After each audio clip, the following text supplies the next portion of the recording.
Olá, que prazer mais uma vez estarmos juntos para estudarmos a Palavra do Senhor, né? Chegando a mais um final de semana, mas com a graça de Deus estamos aqui, né? E queremos ser alimentados pela Palavra de Deus em nossas vidas, né? E hoje nós vamos começar, na verdade, um novo estudo, né? E esse estudo vai ser um pouquinho comprido, né? Que ela apesar de parecer algo simples, mas não é tão simples assim, embarca muitas questões de ordem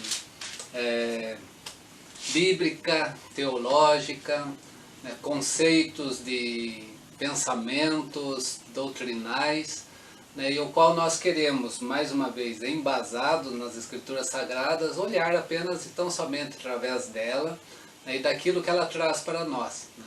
Nós vamos iniciar o estudo que fala sobre os 10 mandamentos, ou o decálogo, né, o sentido da lei, né, nas nossas vidas, né, e como eram as leis no Velho Testamento.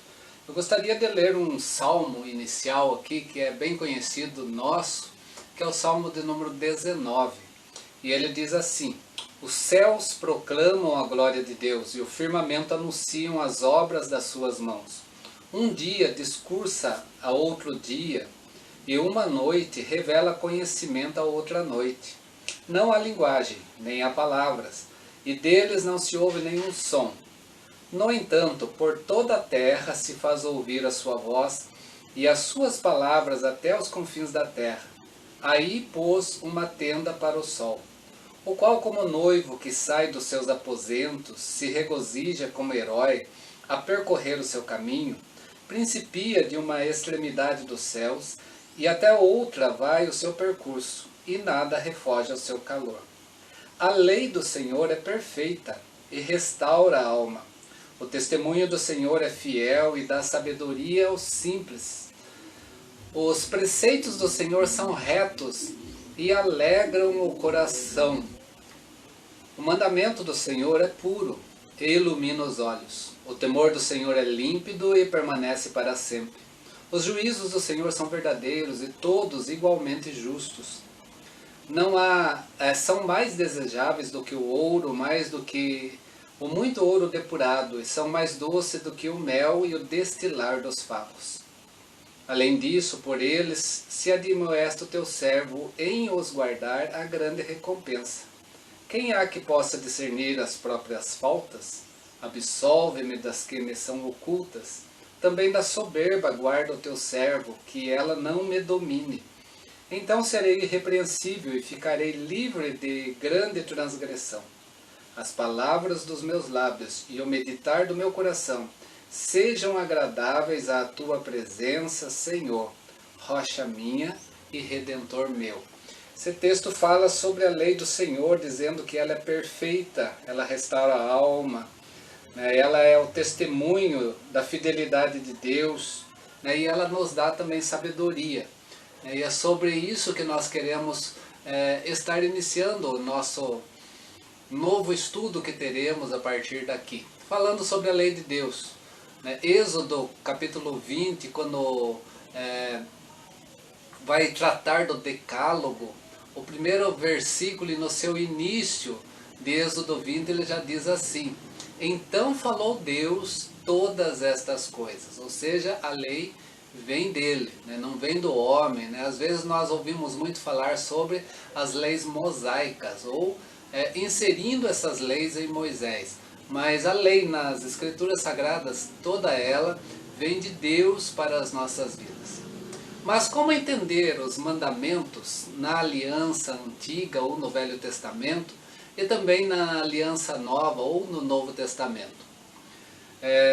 Mais um salmo que nós temos nas Escrituras Sagradas, nós não vamos ler porque senão nós iríamos a noite toda aqui para lê-lo.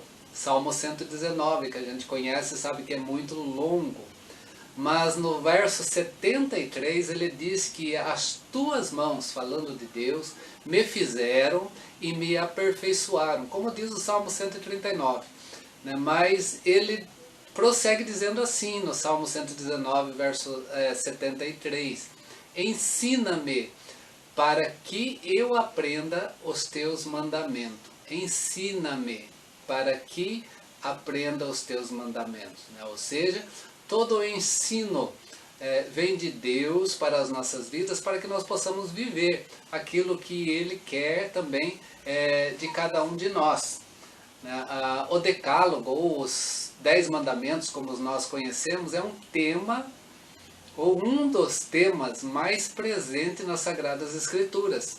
É um também dos mais mal compreendidos pelo povo de Deus. Né? Até houve já dissensão, houve já ruptura no cristianismo por questão de não compreender, na verdade, a lei de Deus no Velho Testamento e entender ela, né, no decorrer da sua história até Cristo e depois para a vida da igreja, a qual ele constituiu para si.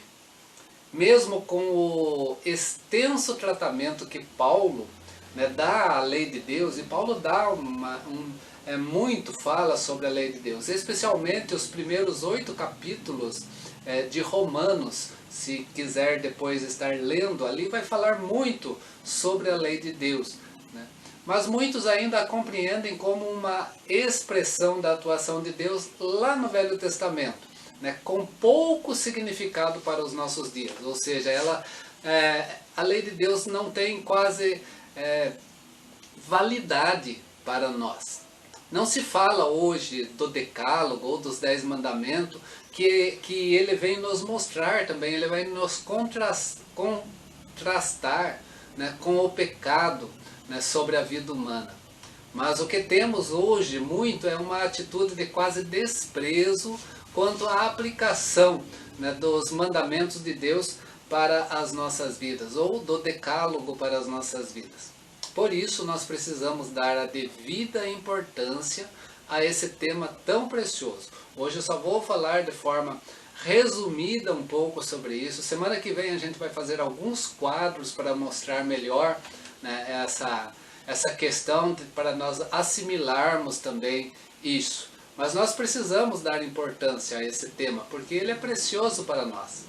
O livro de Salmos, né, conforme nós já lemos um salmo aqui, o Salmo 19, mas o livro de Salmo considera a lei tão importante que, como eu disse, ele colocou, né, dentro de um salmo extenso, né, como pedra fundamental, né, na vida do povo de Deus, né, ou o Salmo 119. Salmo 119 tem 176 versículos, mas a lei de Deus está em praticamente quase todo esse salmo, né? E ele é mencionado sobre vários sinônimos, né, que nós também precisamos compreender para nós termos uma visão mais clara quando nós falamos sobre a lei de Deus.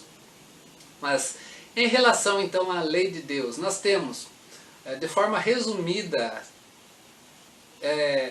3 pacotes, né, que nós vamos colocar aqui como dado por Deus à vida do seu povo, iniciando lá no Velho Testamento, né, que seriam a lei moral, o Decálogo, os 10 mandamentos, a lei civil e a lei cerimonial. Essas 3 leis, né, nós vamos ter, né, entendendo essas 3 leis, nós vamos entender os estatutos, os mandamentos, as ordenanças de Deus para a vida do seu povo, dentro de um contexto de vida desse povo, né, mostrando todos os aspectos, todas as questões envolvidas, né, numa dessas leis ou na integração dessas leis na vida do povo de Deus, começando no Velho Testamento até Cristo, e depois nós vamos ver o que acontece na vida da igreja, né, a partir de Cristo.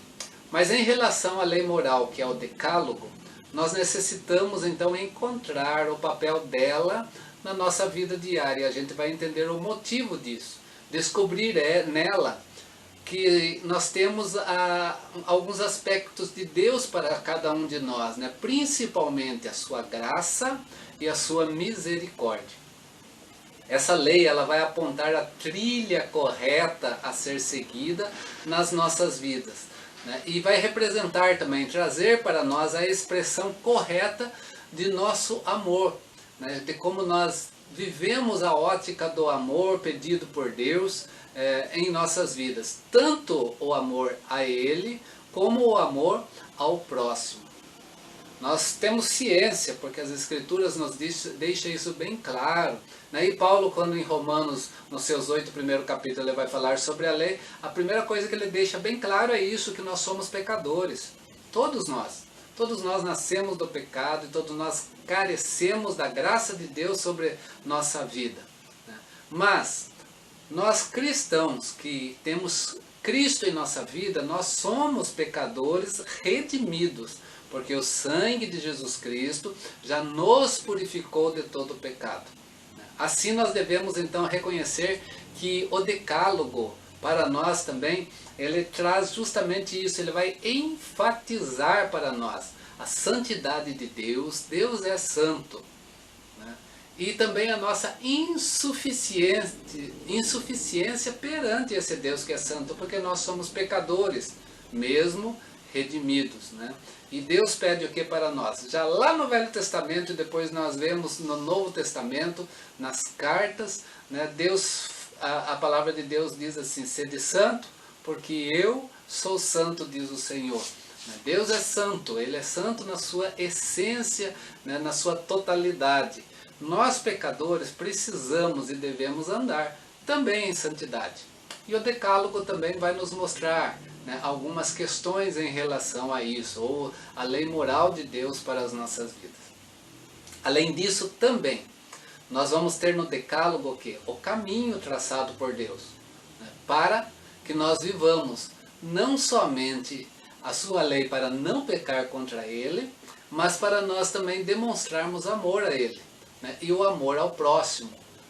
Por isso que Jesus Cristo, depois nós vamos ver isso, Jesus falando, né, ele divide, né, o decálogo, né, em duas partes, amar a Deus e amar ao próximo. Por quê? Porque, meus queridos, nós não podemos seguir a salvação, conseguir a salvação seguindo leis. Não é dessa forma, né? Não são as leis que vão nos salvar. Cristo nos salva. Mas nós não devemos desprezar, né, essa dádiva graciosa de Deus para a nossa instrução, porque Jesus mesmo foi categórico em dizer, né, quem o ama segue os seus mandamentos, ou a sua lei, né, nesse sentido. Ou seja, trazendo isso para nós, é verdade que nós não vamos conseguir a salvação segundo as leis, né, e não é por obras e nem por leis nesse sentido, mas também é verdade que quando nós demonstramos amor, nós obedecemos também à lei de Deus, nós obedecemos ao decálogo, por assim dizer, os 10 mandamentos. Eu vou pegar como exemplo aquilo que Cristo falou, né, lá, e o evangelista Lucas deixou registrado para nós no capítulo 14, verso 15 e verso 21. Nota que diz o verso 15. Se me amais, Jesus dizendo, guardareis os meus mandamentos. Então, o amor está ligado, né, a essa questão de guardar aqueles mandamentos que Cristo nos deixou. O verso 21 ainda também nos diz, né, aquele que tem os meus mandamentos e os guarda, este é o que me ama. Olha que Jesus coloca os mandamentos junto com a questão do amor. E aquele que me ama será amado pelo meu Pai, e eu também o amarei e me manifestarei a ele. Está ligado, né, essa questão do amor para com Deus, para com o Pai, né, na ação do Espírito Santo, em guardar os mandamentos. Né? Aquele que tem os seus mandamentos e guarda, né, e segue, pratica, esse ama. Né? Uma das dificuldades no nosso entendimento nesse assunto é que a expressão lei de Deus é bastante abrangente. Quando nós olhamos para as escrituras sagradas de Gênesis até Apocalipse. E pode ter também o quê? Vários significados. E nesse significado, vários aspectos bíblicos nos seus contextos de desenvolvimento desse povo de Deus sobre a face da terra. Que está contado e deixado nas Escrituras Sagradas para nos orientar. Por isso, nós necessitamos estudar especificamente aquilo que nós conhecemos como a lei moral de Deus. Nós precisamos entender os 10 mandamentos. Eu estou batendo bastante nessa tecla porque nós vamos entender isso mais para frente. Mas nós devemos fazer o quê? Examinar também essa lei. O resumo dessa lei apresentado pelo próprio Deus, nas nossas vidas. Esse resumo já nos ajuda a ter um norte daquilo que Deus está pedindo para nós. Foi a resposta que Jesus deu a quem? Aos fariseus ou aos doutores da lei que estavam junto dele. Olha o que ele diz lá em Mateus, capítulo 22, os versos 34 ao 40. Mateus 22, 34 ao 40.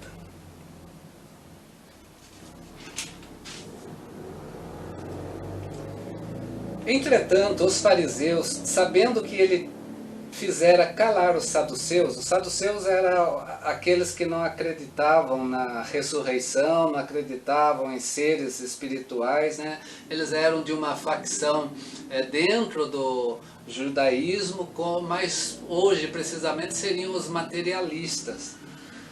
Então eles, sabendo que ele fizera calar os saduceus, reuniram em conselho. E um deles, intérprete da lei, experimentando-o, lhe perguntou: Mestre, qual é o grande mandamento da lei? Respondeu-lhe Jesus: Amarás o Senhor teu Deus de todo o teu coração, de toda a tua alma e de todo o teu entendimento. Que está lá em Deuteronômio capítulo 6, verso 5, que é conhecido como o Shema de Deus, ou o credo que os judeus viviam, a essência do credo judaico. O Senhor nosso Deus é o único, e por aí vai, Deuteronômio 6, e chega no verso 5, tem essa expressão: amarás o Senhor teu Deus de todo o teu coração, de toda a tua alma, de todo o teu entendimento. E Jesus diz: este é o grande e primeiro mandamento. O segundo, semelhante a este, é: amarás o teu próximo como a ti mesmo, que vai estar lá em Levíticos 19, verso 18, que fazia parte da lei. Que depois, esse segundo mandamento aqui, nós vamos ver lá em João, que Jesus ele modifica a forma de compreensão desse mandamento. Porque no Velho Testamento dependia de amar o próximo como você. E Jesus fala que depois que Cristo entra na nossa vida, Ele é o exemplo para nós. Por isso que Ele diz: novo mandamento vos dou, amai o teu próximo como eu vos amei. Porque somos cristãos. Mas até aqui Jesus está trazendo aquilo que o Velho Testamento trazia, como expressão, e Jesus divide então todo o decálogo, toda a lei nesses 2 mandamentos. E ele diz: desses 2 mandamentos depende toda a lei e os profetas. Jesus está falando sobre divisão daquilo que os judeus conheciam do Velho Testamento, que o Velho Testamento para os judeus era dividido em 3 partes: as leis, os profetas, e os escritos. Então, Jesus fala desses 2 mandamentos, toda a lei, todo o profeta, nós podemos compreender e entender. Porque nem a lei nem os profetas fugiu dessa expressão. Isso que Jesus estava dando como resposta. Então é interessante que nós precisamos entender isso na nossa vida.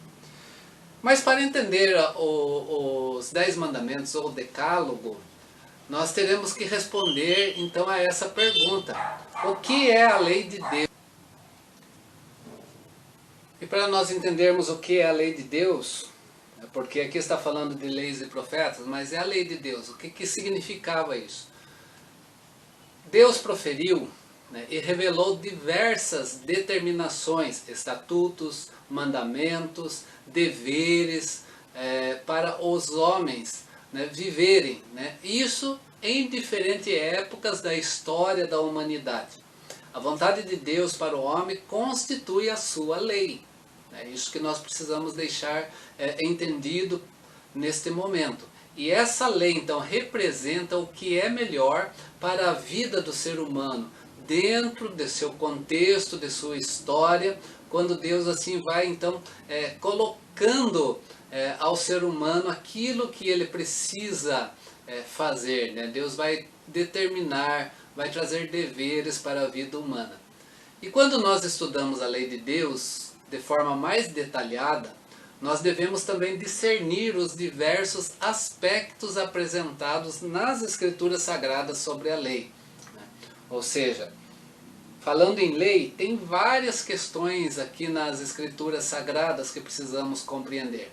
Como classificar a lei? Como entender a lei diante desses vários aspectos que nós vamos ter aqui, desde que o homem pecou, né, até a volta de Jesus Cristo.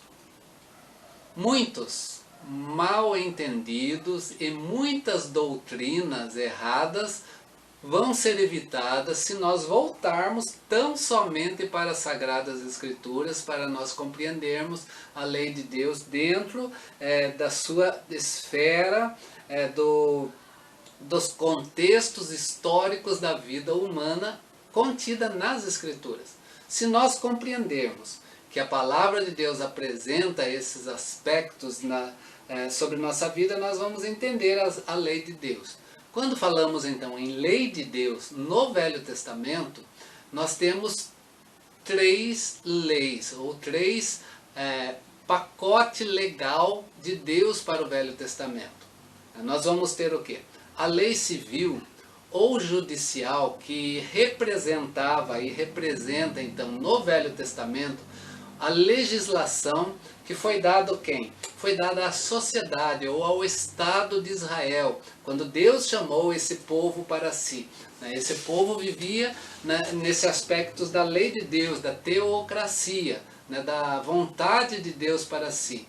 Então nós vamos ter o quê? Deus trazendo e mostrando, principalmente a partir de Moisés, que esse povo vai estar sendo organizado como nação, vai estar sendo colocado na sua história, prosseguindo como Israel, porque nós não vamos ter Israel antes de Moisés, nós vamos ter posterior a Moisés a nação.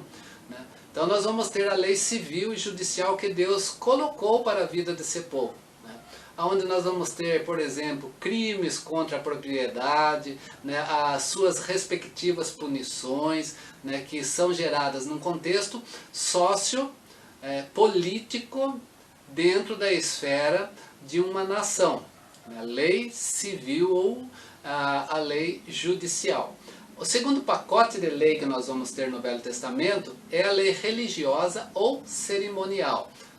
Esta vai estar representando, naquele momento, a legislação levítica do Velho Testamento, a forma de culto, a forma de compreender e de viver o querer de Deus, como chegar diante de um Deus santo, nós, homens pecadores, toda a questão cultica a Deus, na esfera, então, religiosa e cerimonial, que vai em si impactar e envolver a lei civil ou judicial, porque nós temos uma teocracia, nós vamos ter então o quê? Dentro dessa lei religiosa ou cerimonial, por exemplo, os sacrifícios, como eram, como deveriam ser, e todo o simbolismo atrás de toda essa esse cerimonialismo, envolvendo os sacrifícios como culto de expressão a Deus. Esse é o segundo pacote de lei que nós vamos ter. Esses dois foram trazidos para Moisés lá no monte. Nós entendemos que lá no monte Moisés só pegou o decálogo, ou as 2 tábuas da lei, mas a lei civil, judicial, religiosa e cerimonial, ele ficou praticamente 40 dias lá no Monte Horebe, na Cordilheira do Sinai, para poder receber não só a lei moral nas suas mãos, mas a partir dele instituir a lei cerimonial, a lei civil, que são os estatutos e os mandamentos que Deus tinha para a vida desse povo. O terceiro pacote que nós vamos ter então é o pacote menor, por assim dizer, que são os 10 mandamentos. Menor no conteúdo, mas muito mais abrangente do que a lei civil ou judicial, do que a lei religiosa ou cerimonial. A lei moral representava e representa a vontade de Deus para o homem, para a vida humana, no que diz respeito ao quê?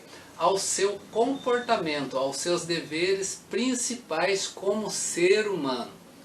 A lei civil vai estar no Estado de Israel, na sociedade. A lei religiosa e cerimonial vai estar no culto a Deus, na expressão de adoração a Deus. E a lei moral vai estar ligado ao homem. A lei moral não é uma lei mosaica. Precisamos entender isso. A lei moral está antes de Moisés. Pegar um exemplo bem claro nas Escrituras Sagradas, a história que nós temos nas Escrituras Sagradas dos dois irmãos, Caim e Abel. Quando Caim tira a vida do seu irmão, ele estava ferindo um mandamento, o 6º mandamento, não matarás. E ele sabia que ele tinha feito algo errado, ele conhecia, ele tinha esses valores dentro de si. Ele fez o quê? Ele pecou contra Deus, porque ele negligenciou a lei de Deus, ele matou o seu irmão. É por isso que ele procurou fugir da presença de Deus. Estava dentro de si naquele momento. Por isso que ela é anterior então a Moisés. Mas como nós devemos entender a validade desse aspecto da lei? Como entender as leis dentro de um contexto de história humana? A lei prossegue daquela forma ou a lei tem seu tempo naquela forma? Toda essa lei ela é válida para os nossos dias ou tem partes dessa lei que se cumpriu e perdeu a sua eficácia? Quanto à aplicação da lei, então, nós precisamos entender o seguinte: a lei civil, e nós vamos falar semana que vem de uma forma mais detalhada sobre isso, a lei civil tinha a finalidade de regular o quê? A sociedade civil do Estado teocrático de Israel. Ela era para o povo de Israel, para a sociedade, por aquela nação. Israel foi nação, seguindo a lei civil, até cerca dos anos 70, da nossa era, quando Israel foi então invadida, e todo o povo foi disperso sobre a face da terra e acabou o Estado de Israel. Então, nesse sentido, essa lei também ela perdeu sua eficácia, porque os que saíram, os que fugiram ou os que ficaram, estavam sobre a tutela, estavam sobre o governo de outros povos agora. A lei civil era outra. Quando Israel voltou de novo como nação, em 1948, mais precisamente, essa lei civil que nós tínhamos nas Escrituras Sagradas não tomou-se como base para o novo Estado de Israel. Foi feita uma nova reformulação da lei israelita, que Israel vive hoje, mas num contexto mais social, mais politizado pelo homem, não mais aquela lei civil do Velho Testamento. Ela perdeu a sua eficácia, ela foi até uma altura, depois ela deixou de dar continuidade, porque ela era temporal, ela tinha um prazo estabelecido por Deus, e ela era necessária para a época ao qual ela foi concedida, mas foi específica para o Estado teocrático, mais precisamente de forma plena até o livro de Juízes, que nós temos a teocracia. Depois de Juízes, o povo pede um rei para si. E quando pede um rei para si, a teocracia vai perdendo, nesse sentido, a sua eficácia, porque os reis vão trazendo também normativas para a vida do povo naquele momento. E como tal, então, essa lei civil não é aplicável normativamente em nossa sociedade hoje. Nós não vivemos aquele Israel daquele tempo, nós não somos aquele povo. Nós ouvimos muito falar que nós somos o novo Israel de Deus, mas novo Israel de Deus, vamos pensar isso em Cristo Jesus, mas não mais naquela lei civil que era necessária para aquele povo, que o seu tempo e a sua eficácia ficaram para trás. A segunda lei que nós vamos ter então é a lei religiosa. A lei religiosa do Velho Testamento também, que foi instituída por Deus, tinha a finalidade de impressionar os homens diante de um Deus que é santo, mostrar em primeiro lugar o aspecto da santidade de Deus.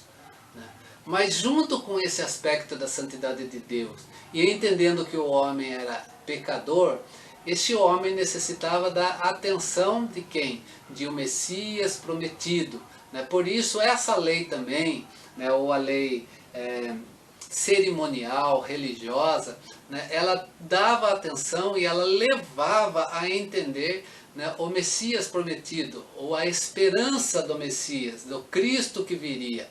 Né, fora de quem não haveria, né, outra esperança. Quando Cristo veio, essa lei foi cumprida nele.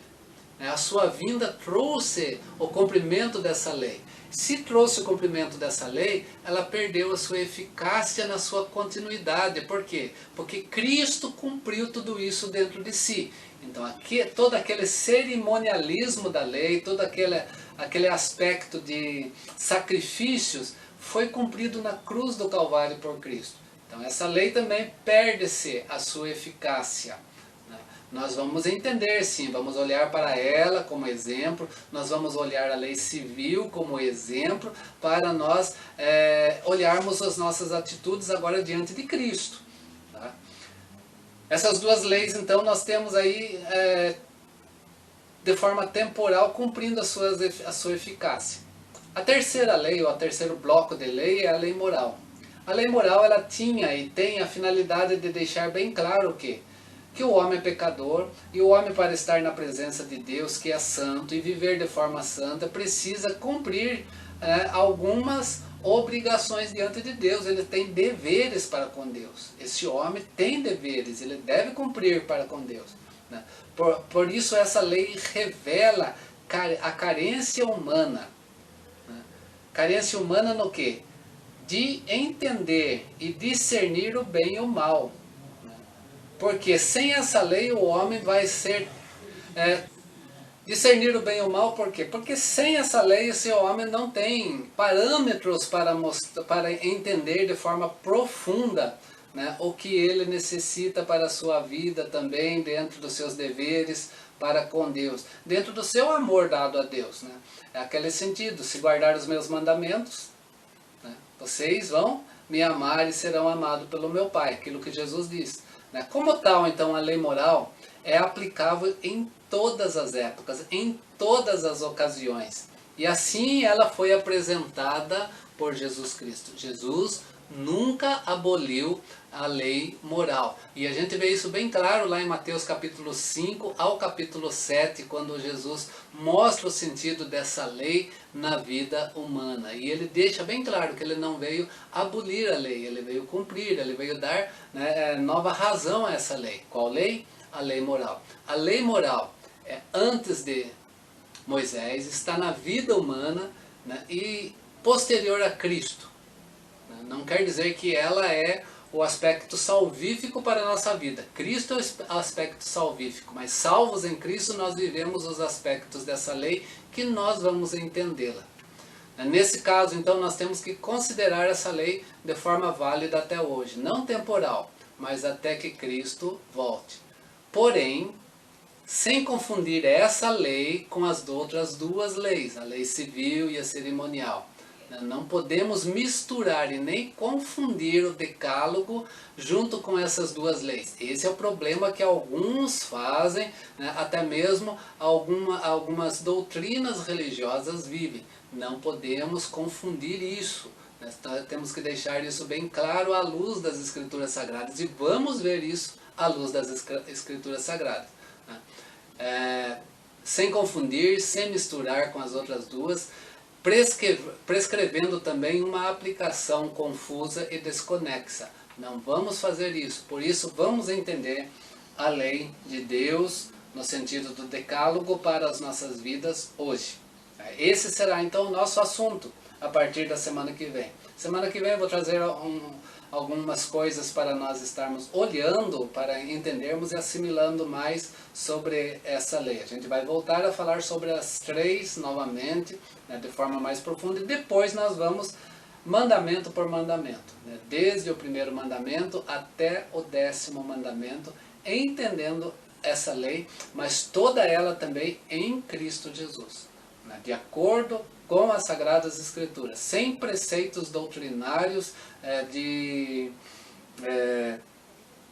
religiões, né, sem a questão de teologia de uma placa religiosa. Nós vamos ver à luz das Escrituras Sagradas, é isso que nós queremos. Que Deus assim nos abençoe e que possamos fazê-lo, ok? Não vou perguntar para ninguém se tem dúvida até agora, porque hoje foi só uma introduçãozinha. Semana que vem a gente começa a trabalhar esse aspecto. Mas eu gostaria de pedir a você que está acompanhando esses estudos, que pudesse também manifestar, né, sobre suas dúvidas, trazer as suas colocações, né, lembrando aí que nós podemos fazê-lo, né, no WhatsApp, pode trazer para mim que nós vamos estar olhando, e nos vídeos futuros a gente vai estar fazendo essa interação, né? Se houver perguntas, houver alguns esclarecimentos que precisa, a gente vai estar iniciando com isso nos próximos vídeos, e assim a gente vai prosseguir, né? Meu WhatsApp novamente 66, né, o DDD 99624 5651. Pode mandar para mim, que a gente vai tentar ver essas questões, né, das dúvidas no prosseguimento desse estudo.